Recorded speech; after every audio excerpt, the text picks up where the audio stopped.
Hello, everybody. I'm the dude with the glass outside there. Welcome, and welcome to us at the Pazzo de Lupi. I think it's the Church of the Wild or the Mad Wolves or something like that. So it's quite appropriate that I see some of you in the audience here, crazy wolves in the arts. Okay, 1, 2, 3. Ow! This is an informal discussion, but about very serious topics involving the arts, involving music, involving livelihoods. And I'd like to thank these panel members being here. Most of all, I'd like to thank the South African Cultural Observatory and the representative of SACO, who's grabbing a little water here next to me, is Ryan. And he's going to tell you about the South African Cultural Observatory, what it is, and what's happening later on in the year. Before we go into the panel discussion, we'll go into some question and answers, because some of you look like you want to ask questions already. And then we're going to have a little bit of something to eat, something to drink. I see Bridget's drinking already. And then, and then we're going to, those of you that would like to watch the documentary, the Concert Essay documentary will be there as well. So welcome. Let me hand over to Ryan. Oh, sorry. Thank you very much to Andre. And it's particularly exciting to be in a space like this with many familiar faces that I've seen online and many familiar names that I've read about over the while. As the South African Cultural Observatory, we are particularly honored to form part of this collaboration with Concerts SA and IKS. I think our sole mandate at the South African Cultural Observatory is for us to commission research both on two lines. One, the economy around the creative and cultural industries, and secondly then, to give sight to those which is between the lines. A lot within the sector that is sometimes not researched, is not written about, and particularly is what many of you in the room and many of our colleagues in this particular industry certainly see as part of their daily excitement, but equally so their daily toil. The South African Cultural Observatory receives its research mandate in collaboration with the Department of Sports, Recreation, Arts and Culture. That then means that the research themes that we commission work under in our research period is highly negotiated. Very often, some of the critique that is leveled at the work we do is that it is particularly high level, and that it is particularly giving a view of a particular either sector of the market, but it doesn't then move to the granular. A dissemination event, which is ultimately what the work plan calls this particular collaboration, is us then coming together with different parts of the creative and cultural community to make the research come alive, to have continuous conversation. The point of publishing a report, the point of saying what is the economic impact factor, has a particular value. But where and how do we begin to unpack that? This event, this evening, serves both as a networking opportunity, but also for the South African Cultural Observatory to see the impact of some of its research and how it tangibly can begin to find new legs and new areas of research. We are particularly excited to be with you. You are the people. You are the ones who know. And it is only when we sit together that we are able to continue to create not only more research, but research that is of value. Gone are the days we no longer have funding merely to do research for the sake of research. I think if you are a rated researcher and you want to move on in terms of your rating, you have to show its social impact, not only its economic value, but the other areas as well. We are in extremely good company tonight. with the panelists. I'm going to ask Gwen Ansell to introduce the panel that she will be chairing. But before I get there, I want to offer all of you an invitation. On the 5th and 6th of November this year in Stellenbosch, the annual South African Cultural Observatories Conference will be hosted. My mouth's getting dry. You must obviously be making me nervous.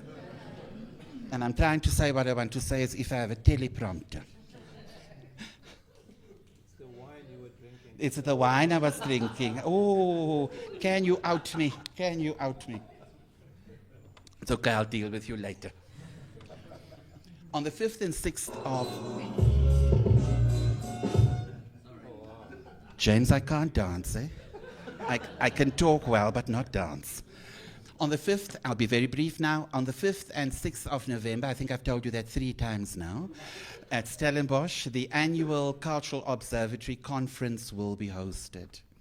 It is an academic conference, but it's not only for academics. It's a conversation.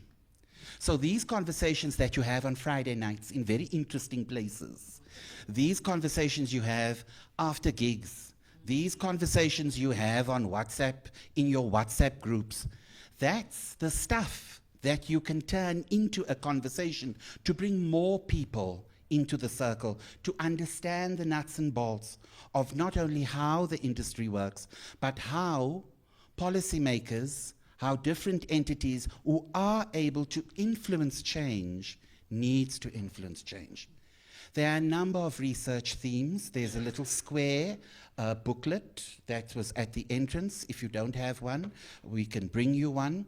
A number of themes in which you can find space for your work. There are people from both the visual arts, the performing arts. You are all able, the creative sector, you are all able to find something to present on under a particular theme. Do you know what a TED Talk is? Yes, you do. The conference makes provision for interesting ways for different types of preservation. We want to throw old ways of doing things on its head, but we cannot do that without you. So we really want to offer the invitation warmly and openly for all of you to please consider, and we'd like to see you down in Stellenbosch in November. So thank you very much. I'm going to hand over to Gwen now. Did I say everything I was supposed to say? Okay, all right. Let's give Gwen and the panel a round of applause.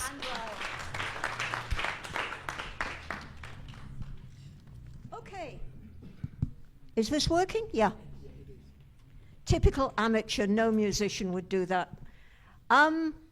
Welcome everybody, and thank you, Ryan, for doing such a lovely introduction. There's so much synergy between the work we do at IKS and Concerts SA and the work that the South African Cultural Observatory does, that it's fabulous we're finally actually having an occasion when we are together. I've been given the delightful task of summarizing 120 pages of research in 8 slides. So that's going to be fun for everybody. But before I do that, I want to introduce the panel that we have assembled for this evening. And they all sent me short bios, and none of them did themselves justice. But here goes.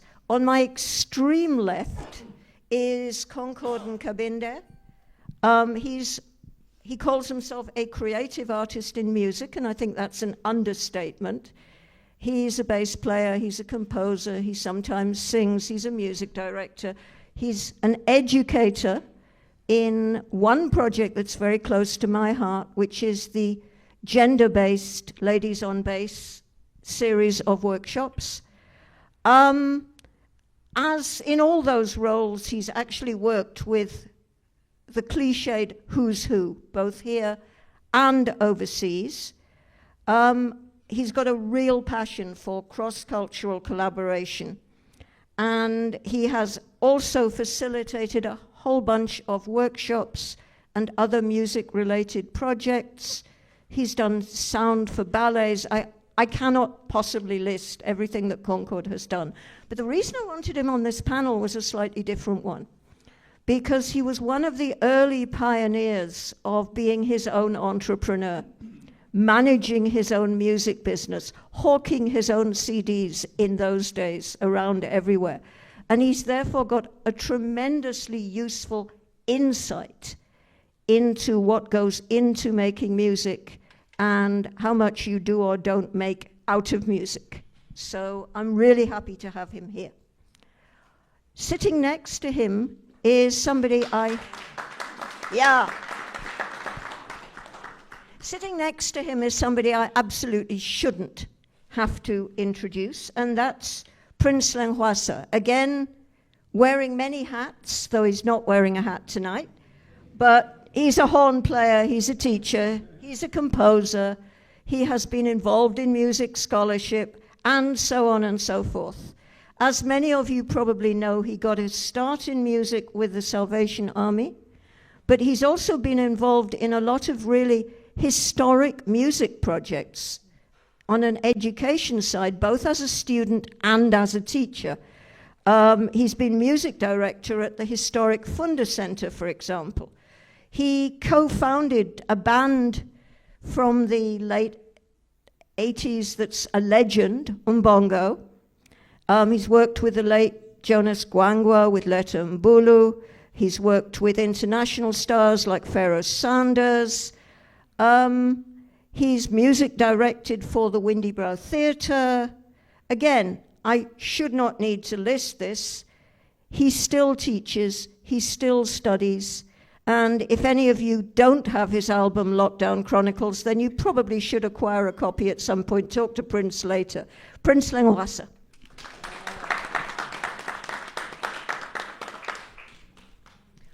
On my right, not politically, I'm happy to say, is Prof. Brett Piper, and that's the only time this evening I'm going to call him Prof, who's an interdisciplinary arts practitioner, whatever that may mean, but again, it means the same thing as Concord and Prince. He has organized, he has taught, he has studied. At one point in his life, he played the cello, but I don't think we can ask him to bring that along tonight.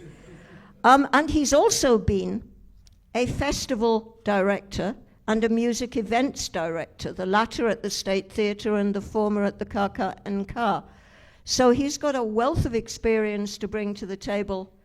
Basically, not only what do we know about music and music livelihoods and COVID from a scholarly point of view, but also what we know from a practical point of view. How does it work?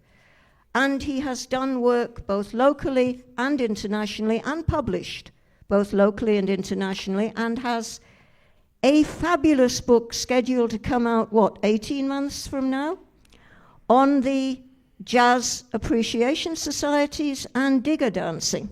So again, put your advance orders in now. Currently, having been head of the Wits School of the Arts for a term, he's currently the associate professor in curatorial, public, and visual cultures, also at Wits. So, Brett Piper.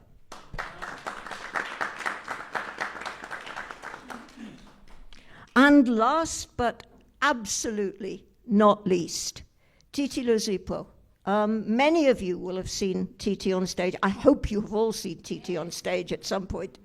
She's a singer, she's a music supervisor, she's been a musical director. She released her first album, which was self-titled, in 2019, and I learned to my great joy that she's currently working on her second. So again, place your advance orders now.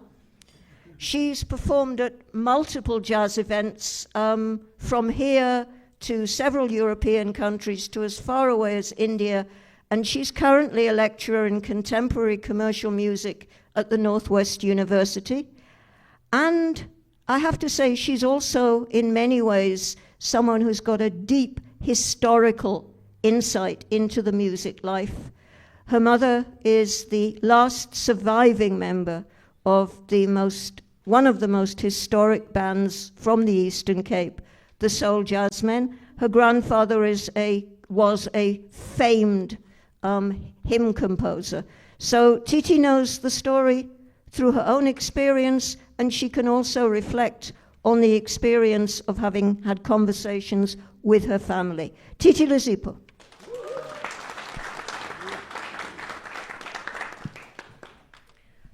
Okay, now with the collaboration of my colleague James from IKS, I'm going to go through the PowerPoint. It isn't going to be death by PowerPoint, I promise you, because it's very, very short.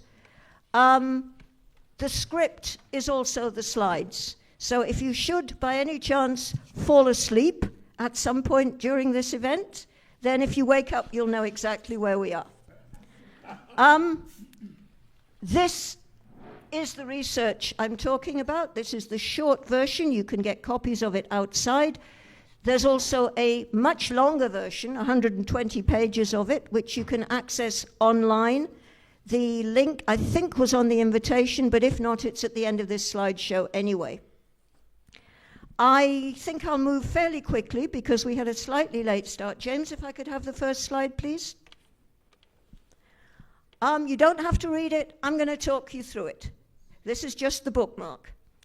I'm sure that most people don't know much about how the boring stuff around research happens.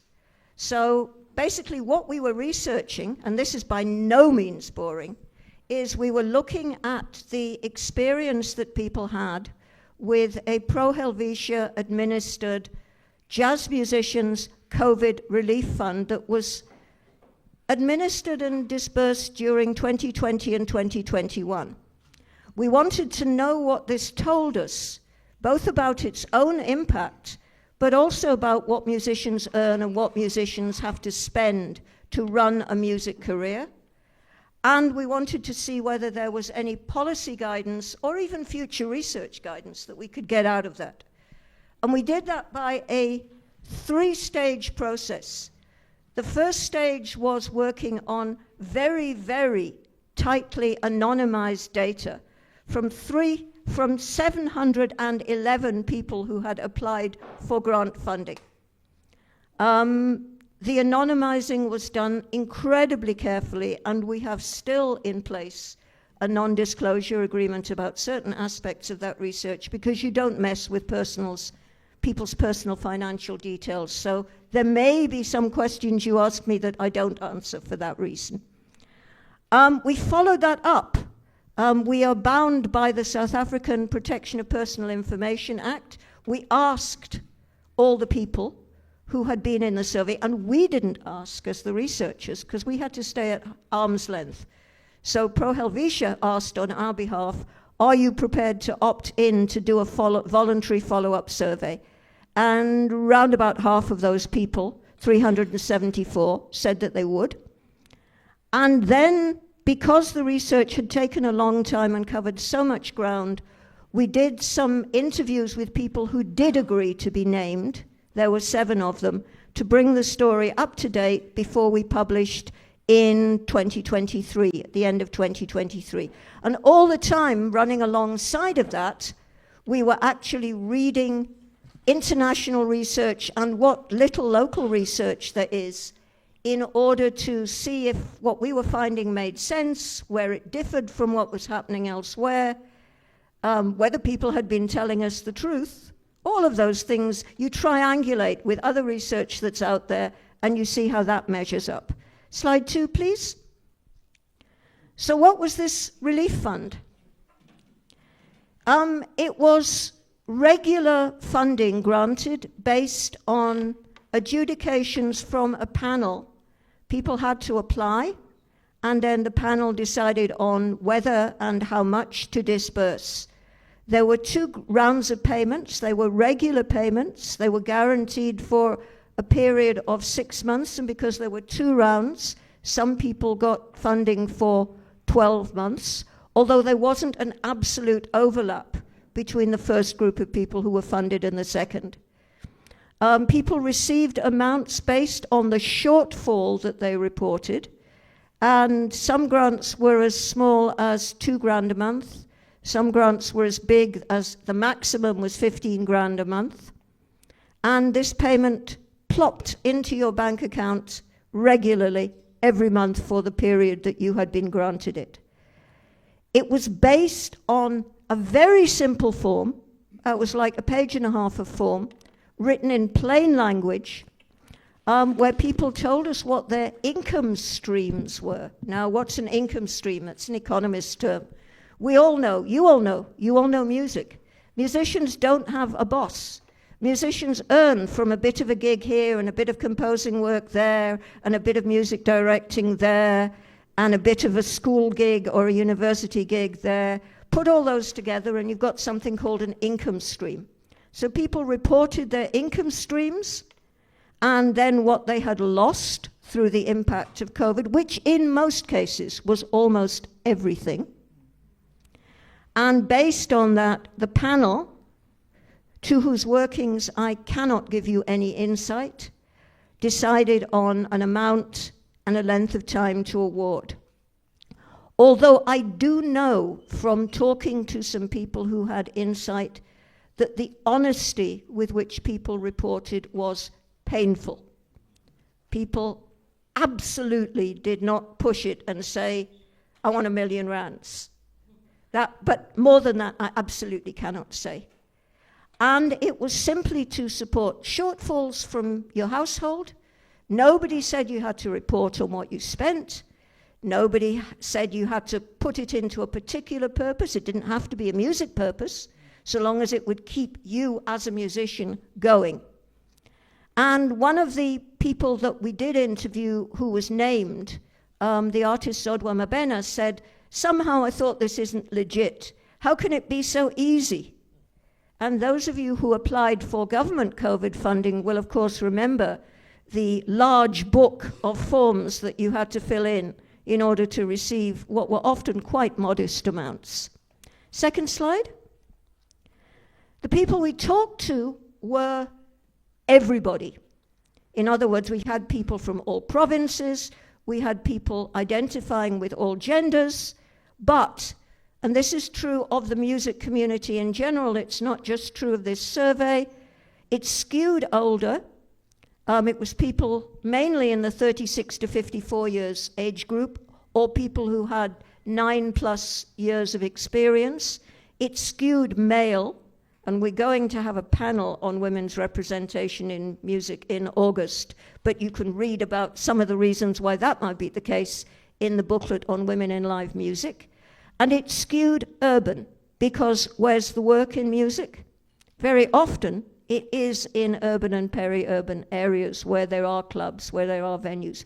But I also suspect there was no question in the survey that led us to believe this, but I also suspect older and urban is where you're networked, where you hear about available funding, where you hear about gigs. So I think there may be people out there that we're still not reaching when we do these kinds of surveys. And all of you who are here, I hope you filled in an attendance thing. When new surveys are happening, please spread them to everybody you know, and to particularly the younger, the female, the non-urban, because we absolutely need more of their voices too. And I think we're missing them just because it's older and more experienced musicians who are better networked into these networks where this news gets around. Next slide, please. So, was the fund helpful? Well, when we actually coded all the qualitative responses, the bit, the bit where you don't just tick a box, but actually write something, the words that came up again and again were words about survival and words like saved me. So I think we have to say, yeah, for many, many people, this actually helped. But we did ask people to pin it down, and it was actually pinned down in much more precise ways. Everybody gave us instances of career continuity and growth, from putting it towards a home studio, financing an album, supporting learning by letting somebody finish their degree studies, or somebody doing a course on digital music production. So all those kinds of things. People were very specific. It contributed to family and household survival. We did have in the survey some heart-wrenching things about, I was able to pay my school fees, I was able to finance my relatives' medical costs, those kinds of things. It supported psychological health and well-being and relationships, and people talked about, you know, I can actually take my kids to school and not scurry off because I'm not able to pay the fees and things like that. And we cannot neglect the cost that music takes on mental health because of its precariousness, because you never know where your next income's coming from. And people were very complimentary about the open attitudes of Pro Helvetia, who trusted the information they were given. Yeah, sure, it was checked whether somebody was actually a musician or not, but beyond that, nobody went round asking for receipts or bank statements or any of that stuff. And that sense of self-worth, people said, was really important. And the quote from the survey that really, really sums it up for me is somebody wrote, "We were treated like a normal working class." Anybody experienced DSAC funding procedures recently? No, don't answer that question. Next slide, please. Now we get on to the meat of this, the important stuff. Having established, which was the primary purpose, that the funding was helpful, we also learned some terrifying facts about music livelihoods. I said the people that we surveyed were in the prime of their careers. They were well experienced. In many cases, they were qualified. These are the people who, at funerals, our Minister of Arts and Culture said, how come these people ended their lives in poverty? They were earning, and it wasn't a wage, but it averaged out at something close to the national average wage, which is the same as a mid-level motor mechanic. Let that sink in. You've been playing since you were 12. You've studied at nights. You're running a band. You've got registered compositions. And you're earning as much as a mid-level motor mechanic. But you're not even getting that as a wage. It's not regular, because we know that music work is project-based. It carries no benefits or allowances, whereas we know that if, for example, you're a state primary school teacher who also earns in about that level, they get housing allowances and various other things. Musicians don't get any of that. There's no UIF, all of those things. So it's not a wage. It doesn't come with the benefits that a formal wage comes with. It involves many more hours of work, often at very unsocial hours, than formal employment. And on top of that, you carry all your own costs of working. So transport, which was the one that was most mentioned, but also instrument and equipment upkeep, practice, rehearsal, band fees if you're a leader, your own admin, recordings, promo. If you're doing online, then you've got your digital costs, your airtime costs.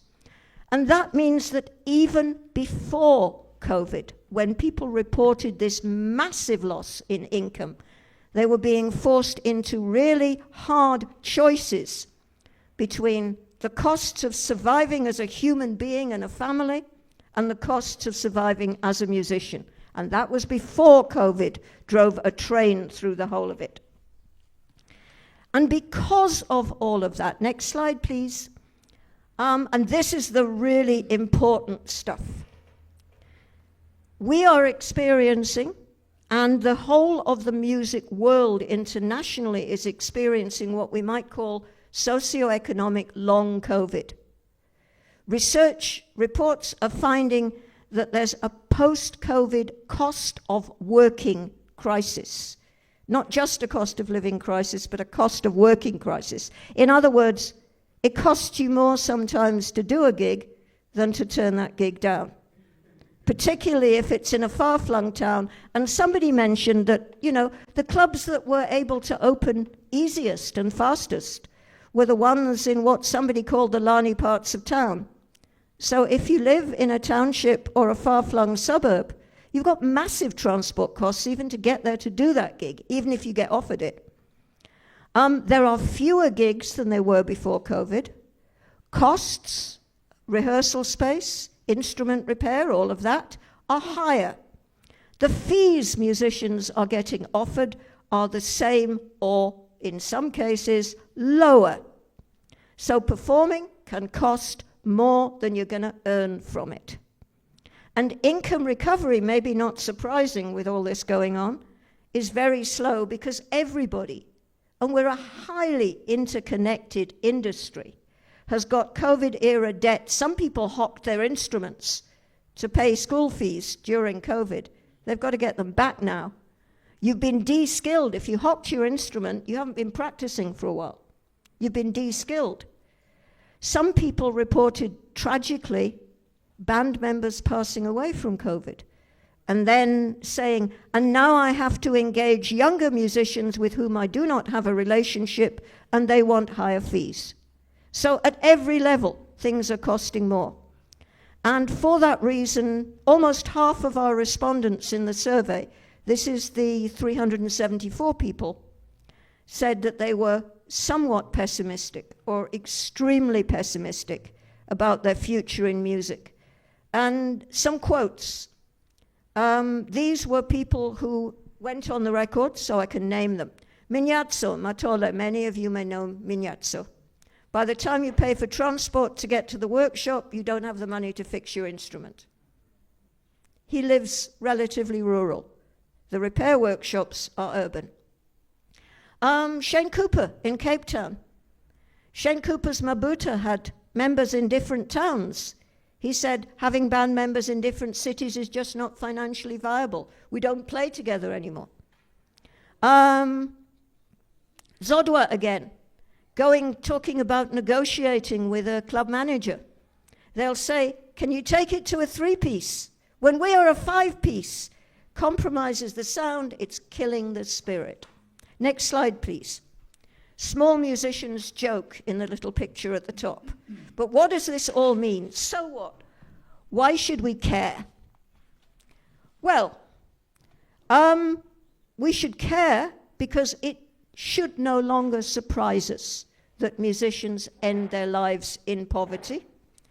But this is, I think, maybe the most important thing I'm going to say this evening. It shows us that the problem with musicians' livelihoods is structural. It's not personal. It's not, oh, he drinks too much, or, oh, she's got a very uncomfortable lifestyle and that's why she's poor. It's nothing to do with that. If anything, those things are symptoms of people constantly living on the edge. The problem is structural, and we have to get policymakers, people, to actually understand this, which is another of the reasons I am so happy our colleagues from SACO are here, because they have the ear of policymakers because of the excellent research that they do. What does it tell us about grants? It tells us that grants don't necessarily just make up for income for 1 month or one project or whatever, but that if people have realistic, reliable grants, however big or small they are, even a small amount can make a difference. These provide long-term assistance. And what did it tell us as researchers about music research? I was astounded how little research looks at you, at individual musicians. Some looks at incomes, and this is worldwide, this isn't just in this country. Very, very little, far less than looks at incomes, looks at expenditure. And yet it's what you have to spend on that's at the crux of this problem. And of course, there is far less about Africa, as there is about all aspects of the economy and society in terms of formal published research. And also because we had access, albeit restricted, to a set of administrative data. We kicked off with forms people had filled in to get grants. It showed us how much information you can get out of admin data. Think about how much admin data the National Arts Council and DSAC are probably sitting on that they've never done anything with. After they stamped accept or reject on that form, they've done nothing with it since. but think what we might be able to get out of it. So for me, that's a really, really important so what. Almost as important as the track Miles Davis recorded, but perhaps not quite. So where do we go from here? As researchers, obviously this pushed us towards doing a lot more investigation and research into the costs of making music. And I would include very specifically, because we're hoping to get something on this off the ground this year, on the psychological costs.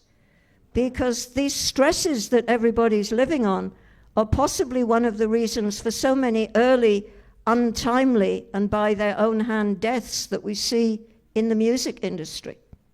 You can't live on the edge forever and stay fully sane and happy through that. It's going to show in some way. Broken marriages, neglected kids, and self-harm. All of those things come out of this. So that for researchers, I think we have to look at all those costs. The financial costs, the psychological costs, and any other kinds of costs along the way. What do we think policymakers should be focusing on? Firstly, we have a role as researchers, both IKS and SACO. We need to spread education throughout the industry about how you can make the most out of this incredibly difficult situation. How can you improve your income sources? How can you manage your own business to the best? That's not a cure. It's not, as some civil servants might say, oh, if only we told them how to manage their budgets. If you don't have a budget to manage, telling you how to manage it is not going to do much good. But it will get some of the way, and for some people it can be incredibly helpful, and I think we should spread the knowledge and spread the education. People who are funding projects, whether those people are donors or government or corporates, acknowledge the costs of working, acknowledge transport as elements you allow as acceptable budget heads that people can claim for. Many, many budgets say no overheads. You can't claim for your transport. Sorry, guys, don't care if you can't afford to get to the gig. You're not allowed to claim for that. We'll get someone else who lives closer, who probably has a better resourced home than you do. We need to press for more sustainable and targeted grant-making instruments. Not this thing where we'll give you money for 6 months and you've got to prove your music school is economically viable by the end of it. Sorry, not going to happen. We actually have to look at what realistically we are asking people for whenever a project is funded. We need to develop, as Pro Helvetia did so wonderfully, a simplified, plain language, appropriate application process that doesn't ask you for cartloads of paperwork that you don't have, because we know that the music business works on a WhatsApp message that you get from somebody saying, okay, the gig's on, we'll pay you X amount. So we really need, and this is something that I think, because it would cost them very little, this is something we could lean even on government on quite quickly, to say, just make your processes a bit more appropriate to what musicians can do and how musicians work. But I think my final lesson out of all of this is listen to the musicians and trust them to know their own situation better than you do. That's all I have to say. Thank you.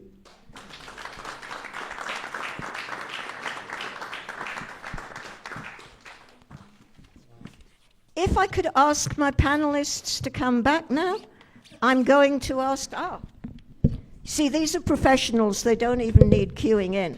I'm now going to ask them to make a short individual contribution in response to the research, and after that we will have a conversation between ourselves and with anyone in the audience. I think since time is running, we will talk amongst ourselves, but I will also break that up at some points to take questions from the floor. Let's make this a genuinely democratic and inclusive conversation and see how many points we can get down. I am assuming that somebody is recording. Is somebody recording? Cool. So in fact, we can actually pull out of transcripts later on the points that you make. And I'm going to start by handing the audio space over to Concord and Kabinde. Should have warned us about the filming. I didn't put on any makeup today. Thank you, darling. Hello, everybody. It's a beautiful thing to be here as a musician, to listen to research about us. And personally, I'm grateful that you've also invited musicians to be a part of this process. Well, I guess we've been part of this process through the research as well. But when it's presented, it's also great for us to be here. And all I'm going to do is just briefly share my experience before COVID and through COVID and how it changed the way that I do things. Now, 2020 was a year that looked very good for me. It was going to be one of the busiest years, both locally and internationally. And when COVID hit, obviously everything started falling apart. It was going to be largely touring and some recordings as well. And I started thinking about what could I save in this situation. And the recordings were the first thing that I went for, because I then got in touch with all the people that had booked me for recordings and said to them, can I do these recordings at home and then send you the files? Which is something I had done a few times before. I hadn't explored it much. And I was able to save maybe about 70% of those recordings. So I started doing a bit of research as to how I can do this effectively. You don't want to send people files where they can hear birds in the background, and actually that could be a nice background. So I did a bit of research and also checked online what tools were already available for us to record from home. And it's the results of that little research, I actually shared them on the socials as well. I mean, even with singers, with software where if you have a microphone and a computer, you can work with a producer who's remote, and you can see them in the screen, do your take, and within seconds they tell you, let's do another take, or that kind of thing. So that was quite helpful. But of course, the income largely had disappeared, and I was very fortunate to be one of the ones that received this Swiss Jazz funding, which made a huge difference in terms of having continuity in the midst of all that. Because that continuity as a creative for me also means being in a good mental health state to be able to wake up in the morning, pick up your instrument and create. So I was really grateful for it. And as you mentioned, Cisco, and it was quite unbelievable how easy it was to apply and how easy it was for it to be extended for another 6 months. You basically had to respond to an email and say yes, and that was it. I will also mention this, in addition to that funding, being a Standard Bank Young Artist Award recipient, Standard Bank really came through for us, creating ways to engage online. I remember Sisonke Konti was the Standard Bank Young Artist for Jazz, and he was asked to collaborate with other Standard Bank Young Artists so we could record parts from home, and Standard Bank would pay us to do that. So all those contributions really made a difference, but it's also making us realize as artists that if the carpet is pulled underneath our feet once more, as some people keep trying to bring up another pandemic, how do we go forward? And for me, I must say, this is something I don't generally admit, but I've decided to cut down on live performing. So I started focusing on doing production work from home, writing more and doing film scoring and so on. I still perform, but I tend to go for solo performances largely. If there is good budget, then I would incorporate other musicians. And it's just how one is dealing with that And also I started becoming more intentional about some of the brands that I interact with, particularly musical instruments brands, strings and all that. Because in the past I would just do a post and then tag them, but now I actually sit down and create content. And that has started to improve the relationship with the brands. And the brands, whatever they give, whether it's strings or whatever, I mean, bass strings, now good bass strings would cost about 2,000 rands a set. So if they can give me 12 sets of strings per year, I'm happy with that. I will do the content, you know. Okay, maybe just one more thing to mention, Cisco. And it also gave me time to go to my SAMRO, SAMPRA portals, the collecting societies. Because as musicians, we get so busy that we neglect that kind of stuff. And as a result, a lot of money falls through the cracks. So I started going in there and cleaning up things. I found a lot of songs that had been notified, the spellings were incorrect, that kind of thing. And it can cost you royalties if the information is not correct. So I started working on those things. And even with the digital platforms, the streamings and the downloads, just making sure that all information is there, the links are correct. And I've actually started seeing a difference in the earnings after a few years because of paying attention to those details. I think I'll stop there for now.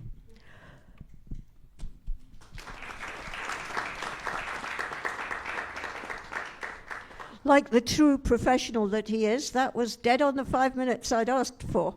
But what else could I expect? For me, the most tragic thing Concord has just said is that one of the lessons learned from COVID is cutting down on live performance. And he's not the first musician I've heard to say that. He won't be the last. But think about what that is doing, not just to music, but also to the rest of us who stay sane by listening to music. So really sad to hear that, but I understand why. Titi, I'm going to ask you to go next. You have been very forthright before on the inadequacies of some grant-making processes, but also one of the things I didn't talk about was that female performers have even more costs and investments to make in being able to make their music. So over to you. Thank you, Sis Gwen. I hope to keep my professionalism like Braconk as well and keep my 5 minutes. Thank you very much. Undoubtedly, the COVID-19 global pandemic exposed the entertainment industry for what it really is. Underpaid, undervalued, and overhyped PR stunts. Things are never really what they seem like in this industry. The constant struggle of many factors, which include the irregularity of policies, exploitation, the tax policies that we face that are not a reflection of our reality, is also one of the most fundamental points that need a dire discussion. Most of all, one of the key points I think that has led to the truthful narrative that artists die as paupers is the ongoing struggle of the absence of the signature and understanding of the Copyright Amendment Bill. We have been advocating this absolutely imperative fact, and it now lies in the hands of government. In 2020, I wrote a damning open letter to the former Minister of Arts and Culture and challenged the status quo by asking significant questions that were to address the principal issue of the monies that were released as relief funds. The application, as you mentioned, Sis Gwen, was very difficult on the DSAC side and had an extreme and overwhelming number of loopholes. And I'm glad that we do live in a democratic country that allows us to address these issues. And some of the questions that I asked in the open letter, and I quote, was 1, 150 million was supposedly released as a relief fund for artists. We all know how wide the arts sector is. One of the questions is, how was the 150 million being divided into the different sectors of the department?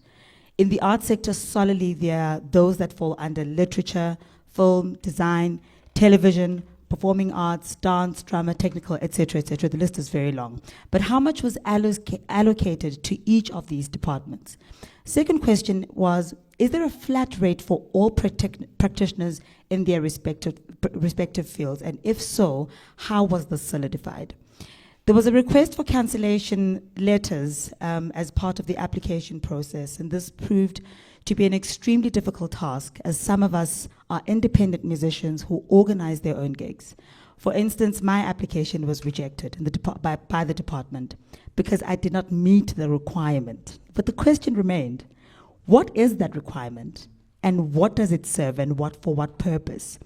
Needless to say, as musicians, we found ourselves great favor from Pro Helvetia, as you've mentioned, Sis Gwen, who stepped in at the nick of time to save what I label as a pandemic of its own of musicians who were at the point of death, not because they were infected by corona, but rather affected immensely by the wrath of the repercussions of an ailing economic state that had already put the creative in jeopardy. The relief brought an inexplicable and much-needed change into our lives, and thank you to Pro Helvetia for that. The fact that it was a monthly stipend proved just how much care is put by an organization. Another factor that we may need to discuss in detail moving forward is the reality of the irregularity of our contracts with production houses, record labels, and other parties that have a stake in our intellectual property. Some of these contracts do not protect the circumstances one may find themselves in. For instance, if we look at the sad story of Umam Nandi Nyembe, who recently came out to share her experience as an artist. Mam Nandi last year shot a series that I won't mention for obvious reasons, and her role on the series was that of an elderly sick woman. One may think she was in character by being in a wheelchair. The truth is, it was her unfortunate reality. Had she not pitched on set that day for that shoot, she would have been unpaid. Now again, the question remains, when we receive contracts, are we allowed to produce our own contracts as well that seek to protect us and our intellectual property? How can this be done without us being labeled as divas and without us being labeled as people that are difficult to work with? Lastly, the mitigated chaos that we find ourselves in as active practitioners of the industry is tantamount to death, and has led to the realization that active leadership and undiluted pure understanding of the creative industry is needed, and needed urgently. Tonight I encourage us to continue with these conversations and be cadres of unquestioned loyalty to our beloved industry, because answers do come from us, from asking difficult questions in any way. And it is absolutely important that we remember that at all times before our careers, we are active members of society. One may ask, are we being political about this? Are we involving politics, and why we're being political? The truth is, we're not being political. We are truthful. Thank you. Thanks so much for that, Titi. And I would say, what the heck is wrong with being political? Because politics is also about equality and inequality, and that's what we're hearing.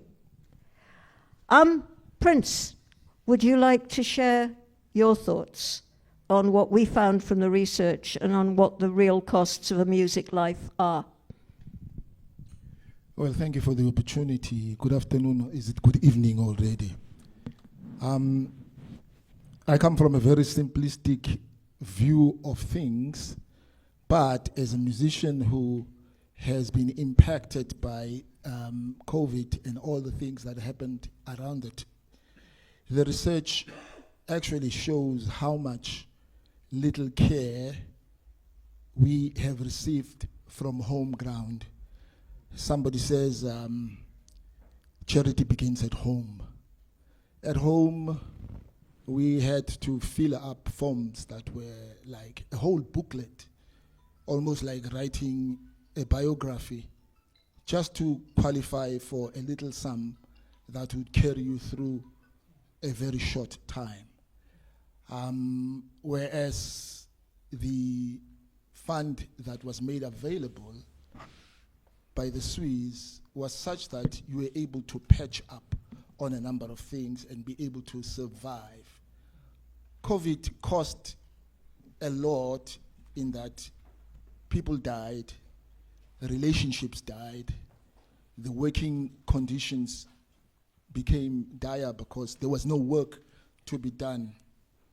I mean, I know that for myself, it even affected me at home in the sense that my folks had to come work from home. And my working from home was about being able to practice, to prepare for gigs. Now, when we have people working from home who have to be on the telephone and you're trying to practice trumpet, you know what kind of chaos that actually causes. It already runs into making things difficult for keeping good relations in your household. I know that some people even ended up in situations that were not desirable. At the end of the day, I got divorced. It's related to other things, but it's also related to the question of income. Before COVID, there were gigs.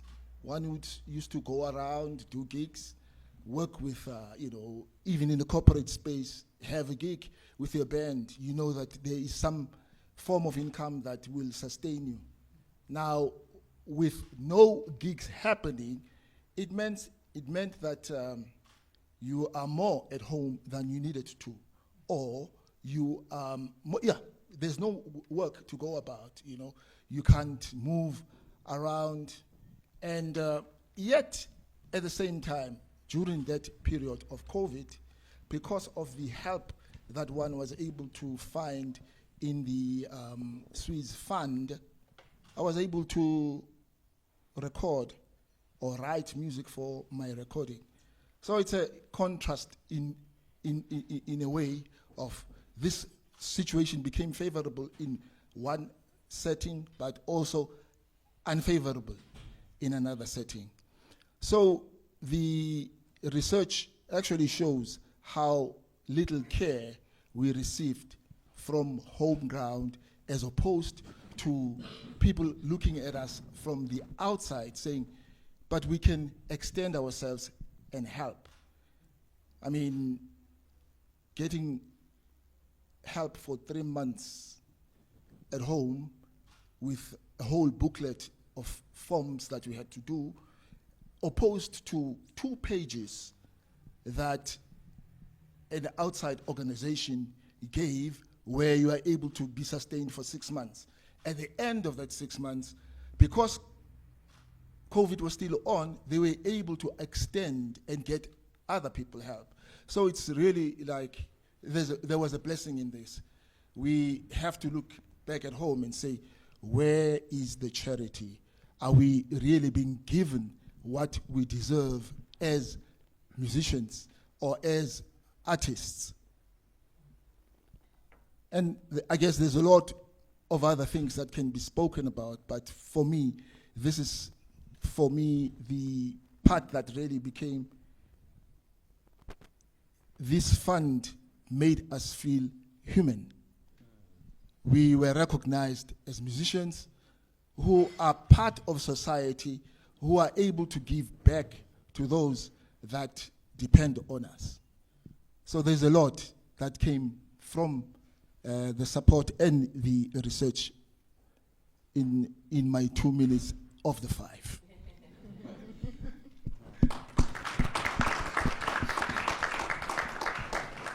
Thanks so much for that, Prince. And I think this acknowledgement of shared humanity, I think, is a really important side of this. Some of the musicians that we talked to by name, Hilton Skilder, for example, who's one of the people we talked to by name, who's in the booklet, was able to actually work with other musicians to create food parcels to take round in the community. So this money wasn't just used selfishly. And in fact, somebody in the qualitative written responses said, this taught me that I must think about other people and not just myself. So there are spiritual, ethical gains out of this. The one thing I'm going to argue with is Prince's use of the word charity. Music is an essential part of our economy. It's a part of our social cohesion. It's a part of who we are. To keep it going is absolutely not charity. It's investment.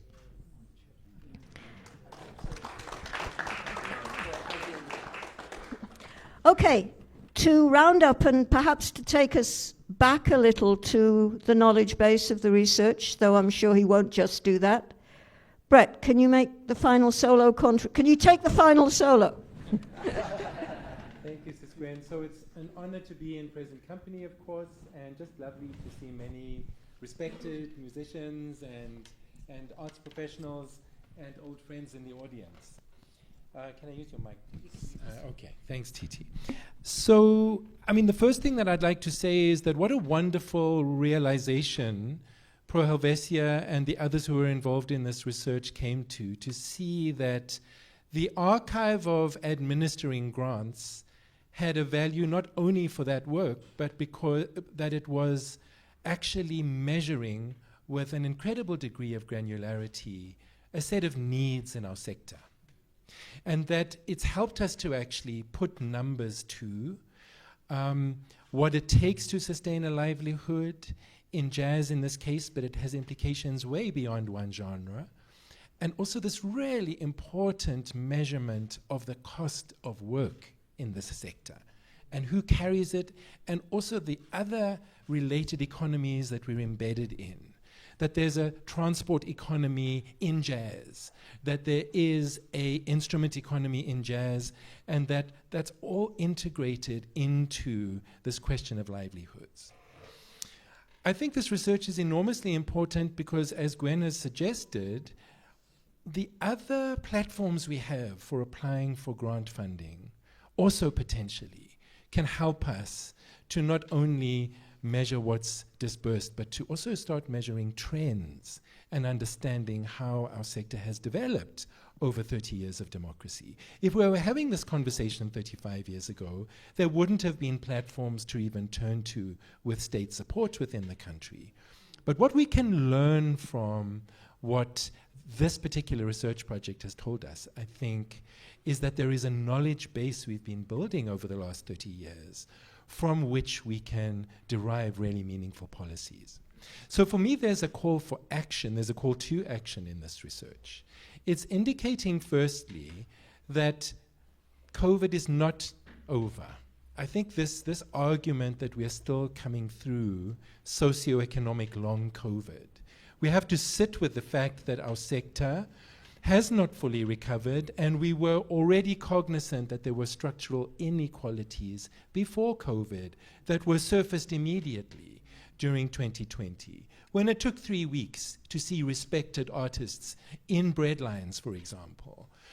And that there's a call to action for all of us who have a role in the sector to recognize the case that this precedent has made for some sustained form of grant support for artists and for people who sustain the arts ecology. It was a great thing, of course, when we could start going back to gigs, live gigs. This research is actually showing and measuring what a gift a live performance is, what a labor of love it is, what it means for the levels of commitment and imagination and shared determination that we witness in performance spaces like this, and we'll have the privilege of doing that later this evening here. But how much invisible and often unremunerated labor goes into musical work. It means that really we are being gifted. It's not a transactional situation when we buy a ticket for a jazz event or festival and so on. And so I suppose the important thing is looking ahead is that we have to, I suppose, and here the work of IKS and SACO is so valuable. This research gives us an empirical basis, an actually measured basis of what the needs were, what an intervention, what difference an intervention could make, like the Swiss Relief Fund funding, but that if the needs have not ended, it's a problem that the funding has ended, and I'm going to pick up on Prince's important point about what it means for that work to really be pursued at home in the first instance. So I think we have an opportunity to be advocates for the learnings from this project and to continue to advocate to support meaningfully sustainable ecologies for these exceptional human beings who give us this music. Thank you. Thanks so much, Brett. I'm going to take an executive decision here and say that we will take a combination of panel discussion and questions from now on, because our time is galloping. At 7:30, Abavuki are going to give us their performance. So I'm going to start by inviting 3 questions from the audience. They won't be the only 3 I take. And then throw those to the panel and use them to open up some more discussion between us. I see a hand at the back, very vigorously waving. First question, Michelle, hand at the back, and one more for now. What? You all suddenly got shy? Okay, start at the back, and then the person immediately in front of the person at the back. Where are our mics? Ms. Gwen, just for the record, would you be willing to repeat the question, or at least just think, because we haven't got roving mics? I will actually repeat the questions. So, question at the back. Oh, there's no mics, I have to project. Yes. Project. I'm going to try. I am a classically trained pianist, but I'm wearing a hat. I work for Business and Arts South Africa. I am the membership officer there. But also another hat, which is also very heavy, is that I grew up in a household. So my dad is a jazz pianist, Mohokekana. My whole life I've known him to play the piano, and I guess that's why I'm also here. But now I'm very passionate about, kind of being a vessel in building sustainable models, business models for creators, because I've seen what has happened with, my father and the less gigs that we're having and all of that, and sustainability. And I really liked the presentation because it really speaks to my heart, but also the work that I'm doing right now currently with BASA. I don't think, for me, I have contributions, not so much of questions, but I guess food for thought for the masses. I did study at WITS, so I do know Professor Piper. I wouldn't say very well, but yes. I think for me, my intro would be that the so what link that you made, chair of the panel, to so what Miles Davis, I think it's from Kind of You. And I guess during that time, I'll just give context for people that are non-jazz scholars. Oh wow. I guess I'm bragging that I guess so what came in a time where, I guess Miles tried to bring about change in terms of he kind of differentiated from the proper heavy chords and like the heavy chord progressions to like a change, what people were used to back then, to a different harmonic and easy, I guess, melodic lines of doing jazz style. So moving from bebop to, kind of very sticking to the mind melodic tunes in terms of jazz and whatever. But I'll cut that for now. But the change that I'm linking to it is this conversation here. I think for me, what was most problematic, given my childhood, but also the kind of career that I wanted to go into, was the sustainability issue, and how, for me, I feel that it's so important for the funders / supporters, as well as the fundees and the people that are having to receive the support and the funds from the powers that may be and the people that are able to give the funding, was a kind of miscommunication, I guess, or misunderstanding. Is that for me, I feel that the funders should then have a conversation with the fundees to kind of meet at one point to kind of rework the funders ticking off the boxes. So when we spoke about in terms of budget line items of transport, and sometimes the funder would be like, transport for them is not a valid line item, when the work, so the funder usually doesn't have a proper understanding of what kind of work and the monetary aspect that comes into producing this beautiful thing or impactful thing, I may have to say, and I think the most important thing, and maybe it's a lack of, I guess, cultural education that, we have as a society, is that, we're so fixated into ticking boxes, but we're not having conversations amongst the two people that actually should meet greater value and an impact. And I guess for me, I just wanted to deduce just that topic itself of what conversations are we having in terms of, you know, our funding models and where, you know, the aftermath of creating this sustainable Yeah, business model. that makes perfect sense. How do we play the changes around sustainable business models? Panelists, that's your first topic. Michelle, can we take your question? Thanks. I'll try and be brief on this. I just want to say thank you very much to the team. I think it was a very interesting panel discussion. Lovely to see Concord again. Really lovely to see you, Concord. But just to say, and I think it was mentioned about this idea that we need to shift on how we take it forward. I feel like a model has been developed. And maybe it's time to really think about a UBI, a universal basic income, and really think about that. And it could be up to BASA to maybe push that forward, or it could be up to you guys as the institute to really start to think about how do we really promote that idea publicly in terms of policy, in terms of DSAC. And I don't say a universal basic grant because this is not a grant. This is a universal basic income which talks to the very value of the artist in society. So I'll throw that back at you.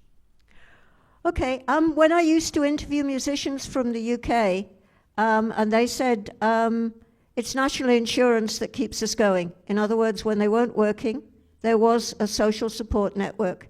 Of course, various governments in the UK have cut social security, and the music organisations that IKS is in contact with in the UK are saying that things are now as awful for musicians in the UK as they are for musicians here, although they are starting from a slightly higher economic base. So next thing for the panelists to think about is there mileage in some sort of universal basic income to support the parts of music making that aren't seen on a stage? Third question, I believe, was the lady over there.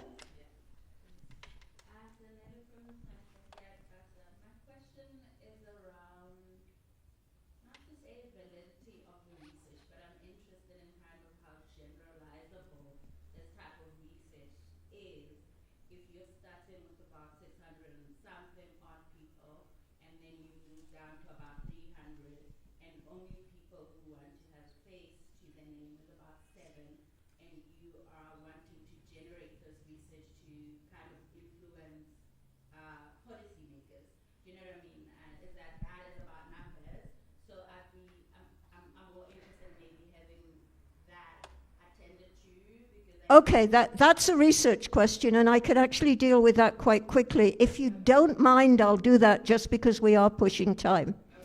As I said, we triangulated, which is the fancy word for compared and contrasted, our research with all the available research that we could track down worldwide.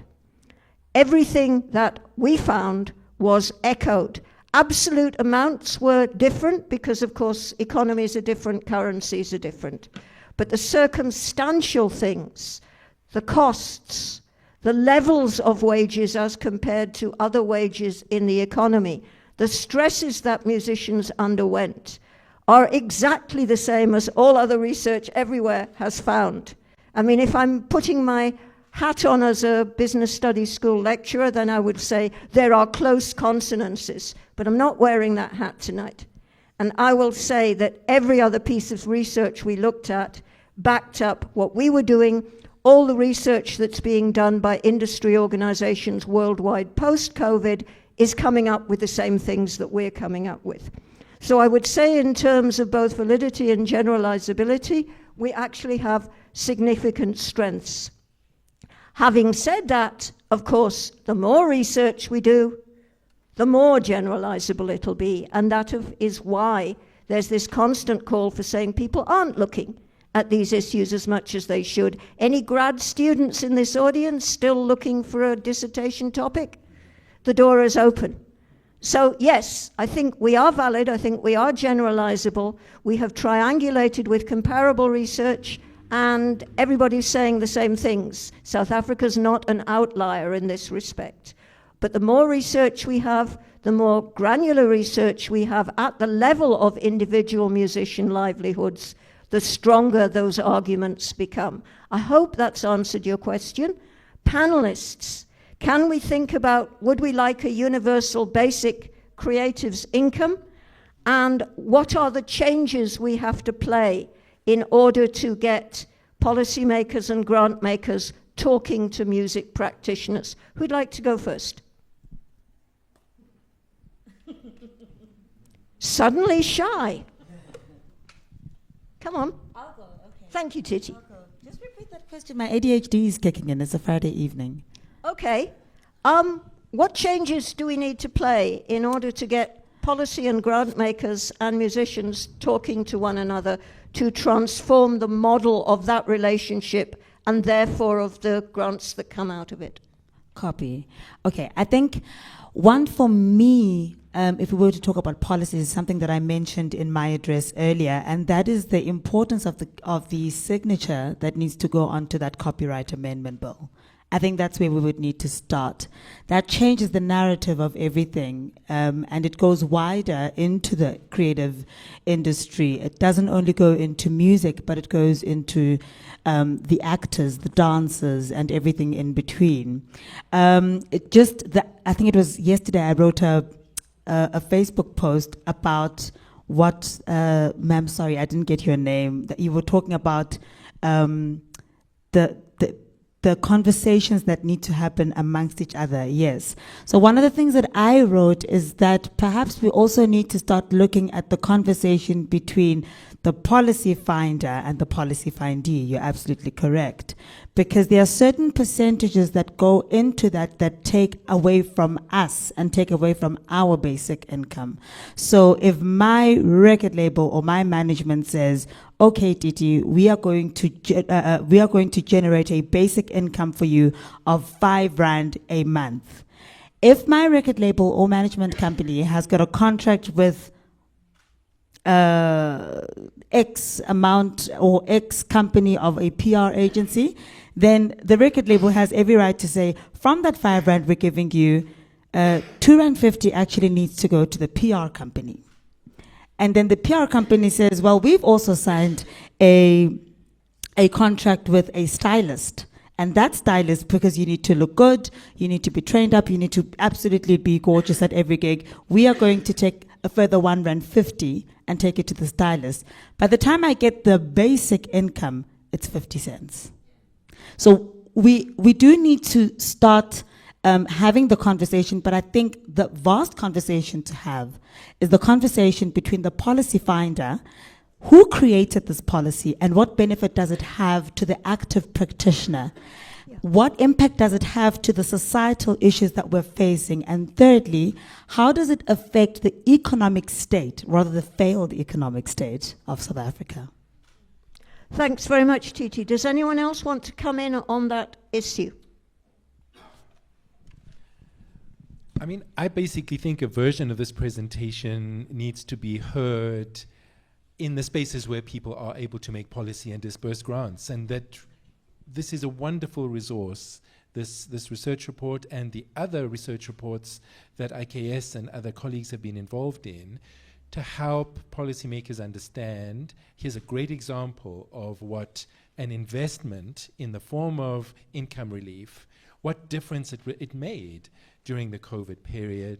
And it could also, as Titi is pointing out, help to make visible how it's not only sustaining music livelihoods, it's sustaining the transport sector, the hospitality sector if it's a festival, etc., etc. And in other words, an investment in this aspect of the arts sector has a multiplier effect in other ways.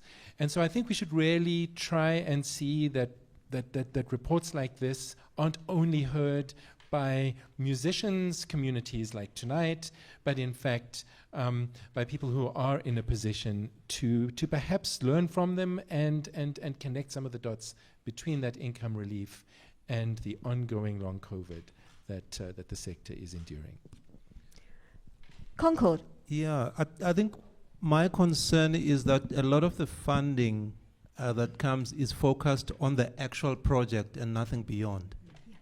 So there has to be a thinking of how the artists can sustain themselves beyond that project. So you get funding that says you can only use this money to pay for instrument hire or this and that, but you can't use it to do this and that. But there's no understanding of how we work. So the policymakers and the fund givers need to have a good understanding of how we operate and what things are crucial for us in terms of mapping out a sustainable approach. Gwen, can I jump in? Please do. Sorry to do this, but I think that's the point of the universal basic income, and there's a lot of research around it, where they've tested it in a variety of spaces. And what they've tested is what happens if you give someone an income on a monthly basis. So there's no end to that income. You have the income and you decide what you want to do with it. I have no doubt that musicians would figure out what it is that they need to do with that income. So this is not a grant to say we feel sorry for you. This is an income that says, if I give you this income on a monthly basis, you will be able to lift yourself out of the space that is on ground level and you'll be able to go to the first floor. It's a bit like an antidepressant. They give it to someone who's on the ground level so that they can get themselves to the first floor and then start to action. So to my mind, this is such a huge opportunity. And I agree, it's something that should be offered to policymakers, etc. But I feel like what I'm hearing here is just a, okay, yeah, we see this. Guys, it's here. It's part of the, I see you nodding your head. Come on. Go on. Sorry. Okay, Titi? You are absolutely right. And just to chip in there, Sis Gwen, recently my mother was called by the Department of Arts and Culture as a Living Legends program member. And it was a weird invite because it was an invite that came today and said, hey, can you come through tomorrow? And then my mom said, okay, well, I'll be there. And to their greatest surprise, together with other legends, the minister announced that he will be giving X amount of money to the living legends. And there were about 50 of them in the room as a gift. But then he mentioned something very specific after that, which got me thinking.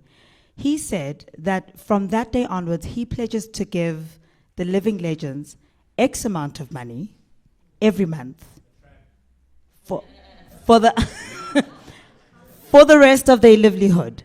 And I mean, I was excited because then I get to be a beneficiary from my mom's little money. But the question then remained, yes, it is a trap. However, what about the next generation, and what about the longevity of the creative arts in its entirety, right? Yes, the legends need it because they are out of work. I mean, my mother is now 73. Yes, she can sing, but no one's going to book her. You know, and yes, she needs that sustainability. But what about the active practitioners? And so perhaps the department has taken the step in the right direction. It is now up to us as the active practitioners to now start saying, this is something that needs to happen to us and not only to those that are not working anymore. I don't know if that makes any sense. I'd like to make an intervention there, but I also see my stage manager hovering at the end of the row. Andre, how are we doing for time? We're done. Look, can maybe you want to have a quick wrap up and we can say thank you. We're not going to play the we will play the documentary inside, and there'll be networking outside. Okay. Somewhere. So yeah. This is like when you're in the middle of a solo and somebody comes and turns the mics off. I didn't turn the mics off. Okay, I'm going to say one very quick thing and then ask my panelists for a couple of minutes each of roundup. The quick thing I'm going to say is if anybody is sitting there mutinously feeling that a musician's basic income will nanny people or create dependency or any of that, There is a fabulous book about grants made to small farmers in Mozambique. It's by Joseph Hanlon. It's called Just Give the Money to the Poor, which actually, on the basis of some very solid research, points out that when you give any economic sector money, they spend it on other economic sectors. It's Brett's multiplier effect, and actually get the economy growing again. So that's my two penneth. Since we just heard from Titi, let's start with Concord, and we'll take 2 minutes from the panelists, but not from me anymore.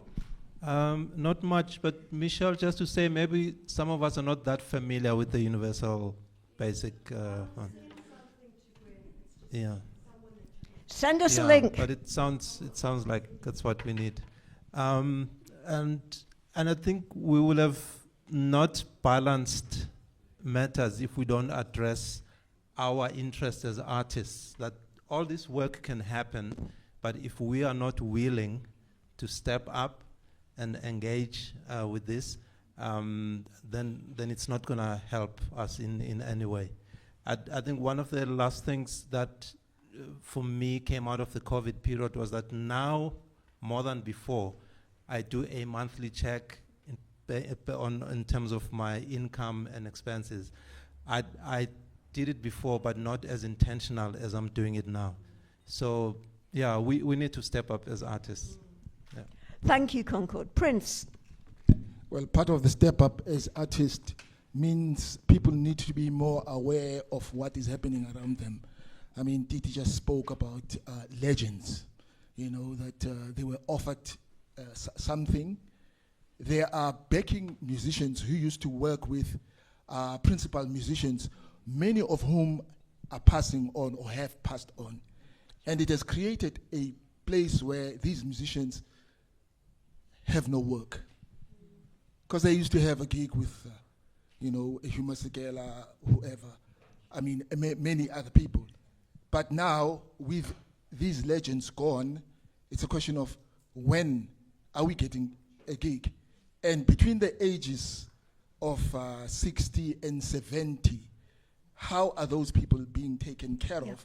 Because now we're looking at legends. We're told legends are 70-year-olds and going the other way. So there are people in a 10-year space who've been musicians for 40 years, contributing to the economy, who are left with no work. And as we say about the policy, maybe that is also another thing that needs to be looked at, because there is a generation of people who kept the home fires burning before the exiles came back, who are now left with nowhere to go. Nobody wants to, well, maybe they are not employable. Who can say a person in his 60s as a musician is not employable when they have a skill? But if there's no work, and the people that they used to be on stage with are gone, it has created a problem. So maybe another policy thing needs to be looked at. Musicians are all musicians, not just the famous names. Brett. Just quickly, the key value for me of this research is that it centers the experiences and the livelihoods of the musicians themselves. There's so much we can learn from that. It has so many implications for the kinds of support that musicians really need, and we need to bring that to the attention of anyone who's in a position to assist in a sustainable way. Thank you, Brett. Titi. Titi, are you done? I've said enough. Okay. I'm sorry we didn't have more time for questions. Of course, we started late. This is South Africa. It's Friday afternoon. But huge thanks to Concord, to Prince, to Brett, to Titi, to Concert SA / IKS, and the South African Cultural Organization for helping to make this observatory. Thank you for helping to make all this happen. To the venue, and of course, to all of you, give yourselves a round of applause for being such a fabulous audience.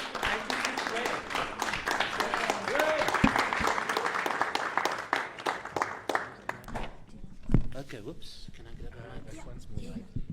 Okay, so there's going to be some wine outside, something to eat. But before we go and do the network thing, Carlo, just wait a second, man.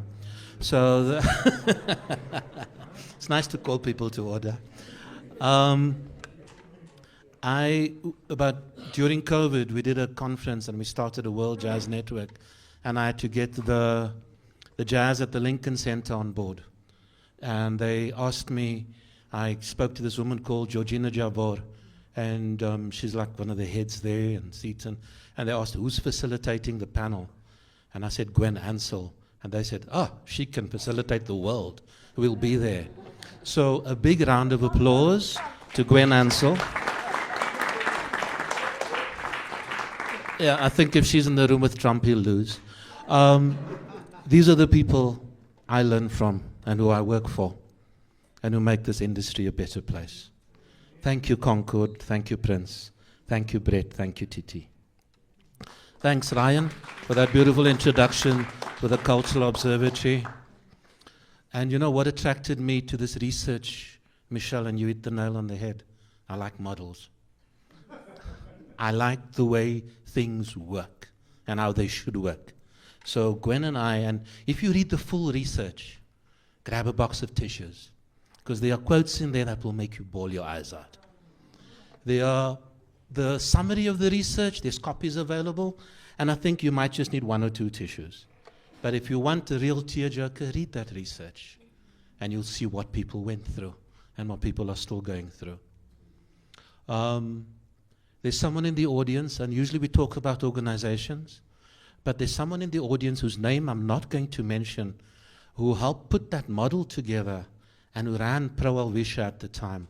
Would you please give them, I'm not looking at them, but would you please give them a big round of applause? Some of you know who that is. There's also 2 people in the audience from a little blue bank that was also mentioned, who kept artists alive.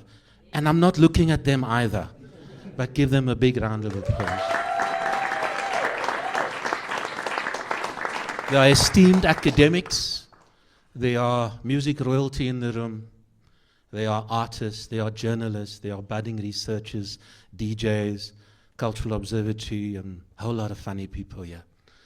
Thank you to you all for being here. Thank you, Titus and Cultural Observatory and you guys for putting this together. Now let's go have a dop and continue the conversation. This is going to be recorded. We'll distribute it and you can chat about it online. Thank you, everyone. Oh, the show is at 7:30. Okay. If you want to chat research, chat to James over here. James, you want to say something? Sorry, one sec, James. Sorry, no roving mics. Hey everyone. For the purposes of time, we're not going to put on the documentary tonight. It is available on the front page of the Concerts SA website, concertssa.co.za, and you can watch it on your streaming at home or wherever. It's very good. I'm blown away by the work of Lloyd Ross, who did the whole thing, and Gwen features in it. So I highly recommend you take a look. Otherwise, enjoy your wine.